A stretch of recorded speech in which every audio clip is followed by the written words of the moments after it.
Educación socioemocional. ¿Usted ha escuchado alguna vez en la escuela de su hijo que alguien, como un maestro o alumno, menciona el término educación socioemocional? ¿Ha oído decir que una persona puede aprender dependiendo de cómo se sienta? Muchos creen que esto es imposible y que el pensamiento y el sentimiento son dos cosas muy diferentes que no tienen nada que ver una con la otra.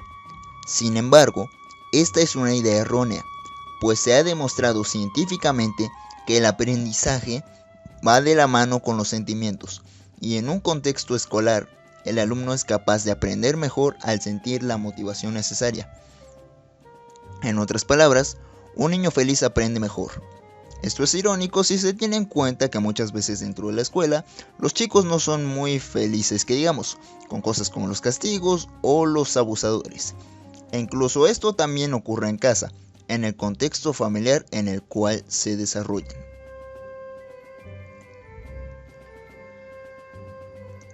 Le haré una pregunta sencilla. ¿Actualmente su hija o hijo cursa el nivel de educación secundaria? Si la respuesta es sí, significa que en este momento usted tiene a un preadolescente en casa. ¡Qué difícil!, ¿no cree?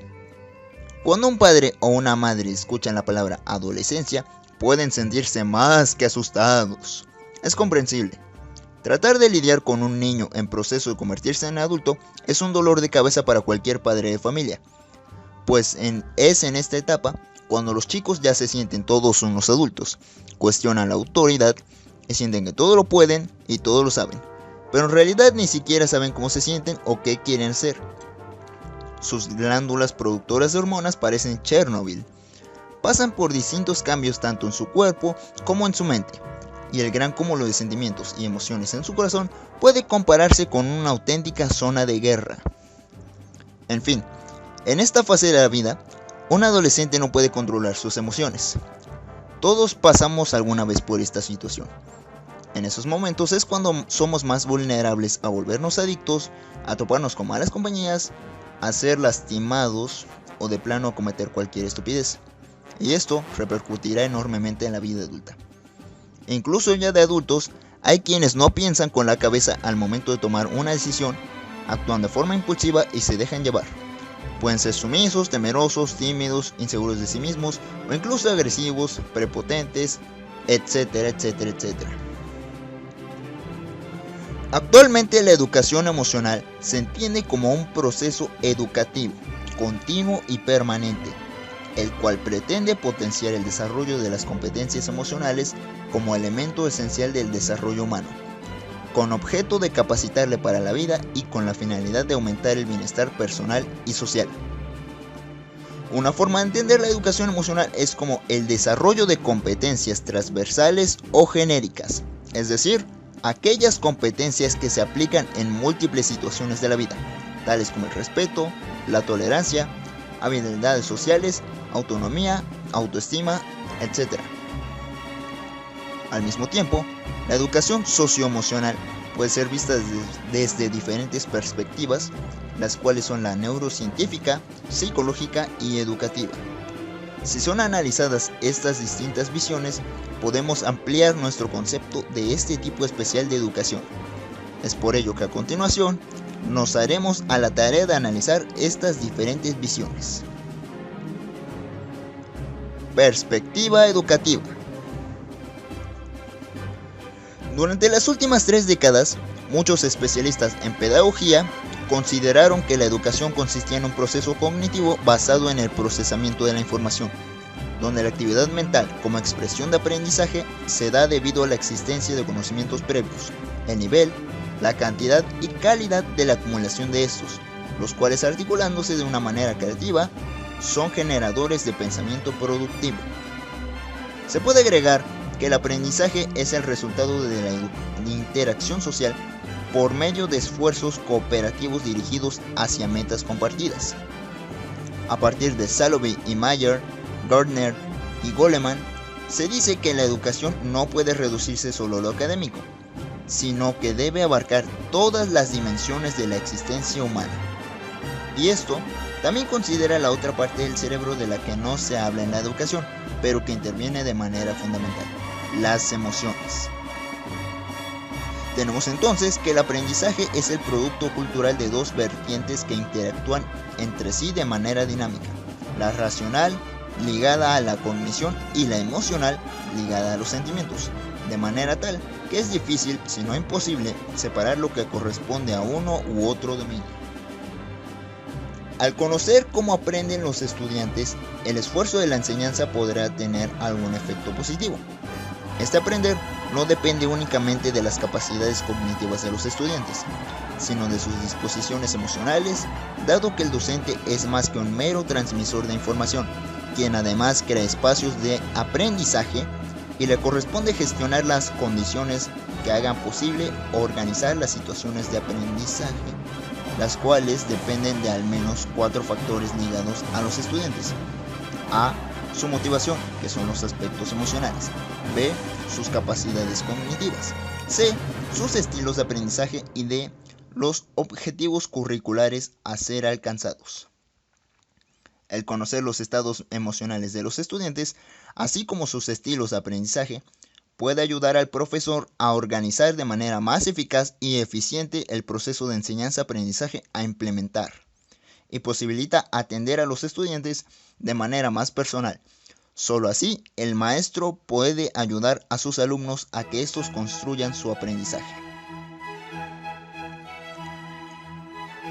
Perspectiva neurocientífica.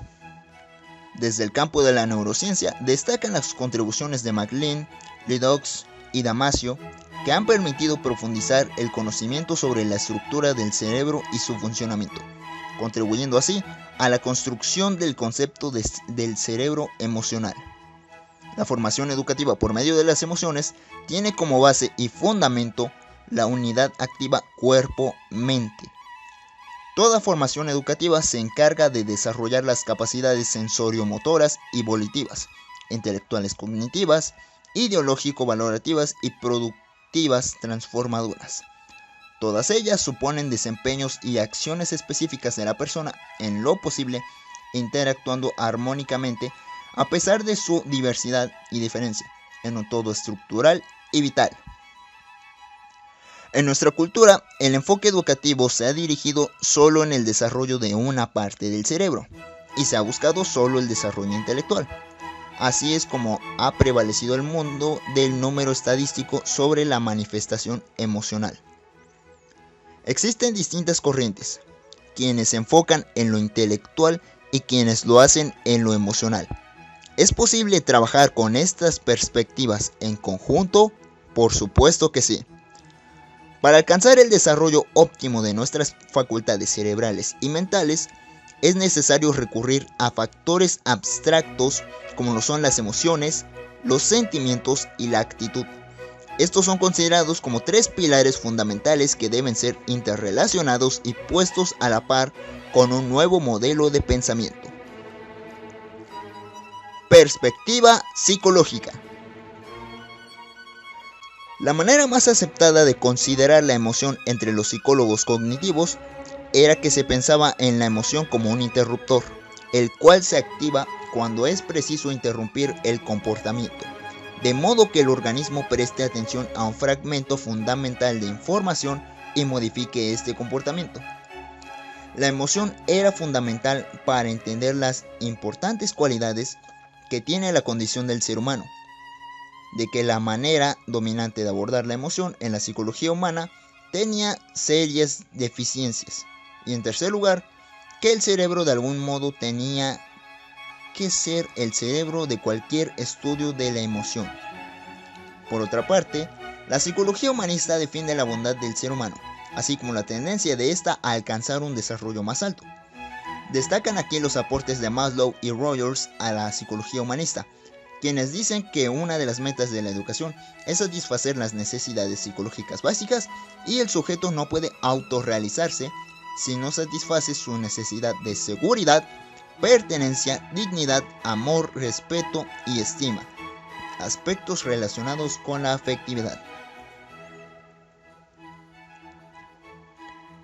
Enseguida les mostraremos algunas de las estrategias para mantener el control de nuestras emociones. ¿A qué nos referimos con el manejo de las emociones? Me explico. Entre las distintas habilidades que se adquieren con la educación emocional se encuentra el autocontrol emocional, el cual consiste en aprender a manejar uno mismo las emociones correctamente, regularlas o transformarlas de ser necesario, mas no suprimirlas. Ya sea que estemos en la edad adulta o seamos adolescentes, es necesario que desarrollemos esta habilidad para poder actuar siempre de la manera correcta en el lugar y en el momento adecuados. Las emociones básicas que todos podemos sentir son las siguientes: alegría, tristeza, enojo, miedo y desagrado, aunque también se puede considerar como una sexta emoción básica el amor. Al mismo tiempo, de estas se originan otras emociones secundarias, como son la vergüenza, la culpa o el orgullo. Por lo general, se cree que este control solo es requerido para las emociones negativas. Una mirada más amplia de lo que significa la regulación emocional implica considerar también la habilidad para inducir emociones y estados de ánimo positivos en uno mismo y en los demás. En este sentido, se recomienda autoconocerse a través de la propia reflexión para identificar las emociones positivas y negativas que experimentamos, controlar la expresión de las emociones negativas y promover la expresión de las emociones positivas. Esto favorece nuestro bienestar personal y las relaciones con nosotros. Enseguida veremos algunas estrategias que podemos utilizar para tener un mejor control de nuestras emociones. La respiración. La respiración nos proporciona una mejor oxigenación, optimizando la vida. Mientras más oxigenado esté nuestro cerebro, seremos más claros, más lúcidos y más eficaces. La respiración profunda oxigena mejor la sangre al permitir el acceso de aire a la parte inferior de los pulmones y requiere uso consciente del diafragma. Cuando inspiramos, el diafragma se contrae y desciende, ayudando a que el aire penetre en la parte inferior de los pulmones. Cuando expiramos, el diafragma se relaja y sale el aire. Esta respiración fomenta un estado mental sosegado y tiene efectos psicológicos beneficiosos, como la reducción de la presión sanguínea y la disminución del ritmo cardíaco. La respiración abdominal da al cuerpo el mayor aporte de oxígeno con el menor esfuerzo. El mero hecho de concentrarnos en el acto de respirar detiene el flujo de pensamientos inquietantes. La relajación es un estado del cuerpo y de la mente que se alcanza de forma progresiva. Contribuye a reposar los músculos, liberar tensiones y al logro de mayores niveles de concentración. Para mantener la regulación emocional es importante mantener también un cuerpo relajado y tonificado. La relajación muscular profunda reduce la tensión fisiológica y es incompatible con la ansiedad. La relajación física resulta esencial para combatir estados emocionales relacionados con la ansiedad, el estrés, el miedo, el manejo de la rabia y la depresión, entre otros. No siempre es posible eliminar las causas que generan estos estados emocionales, pero aprender a relajar el cuerpo ayuda a reforzar la resistencia a estas situaciones y asumir mejor las exigencias cotidianas. Visualización. Es una técnica muy útil para conseguir un mayor control de la mente, emociones y el cuerpo, para efectuar cambios deseados en la conducta. Consiste en concentrarse en puras imágenes mentales, sí, así como lo oyen. El propósito de la visualización es reprogramar las actitudes mentales de la persona y así capacitarlo para efectuar cambios positivos en su mente, emoción y conducta. La visualización se utiliza con diferentes propósitos, como desarrollar relaciones más armoniosas, o ganar seguridad en situaciones de carácter social.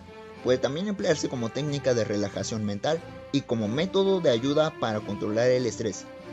Uno de los fundamentos de la visualización es que es posible modificar el estado de ánimo, imaginando una escena, un objeto o una imagen que contrarrestará una disposición anímica o una situación negativa. La meditación es un estado de sosiego que permite observar los propios pensamientos y actitudes. Es beneficiosa tanto física como mentalmente y estimula la agudeza mental.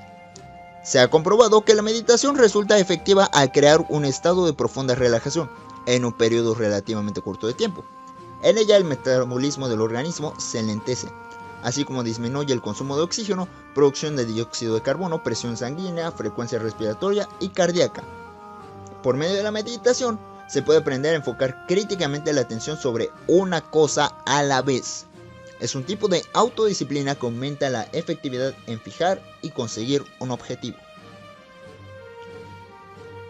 Para finalizar, como hemos visto a lo largo de este video, las emociones intervienen en gran medida en el proceso cognitivo de los alumnos, especialmente al sentirse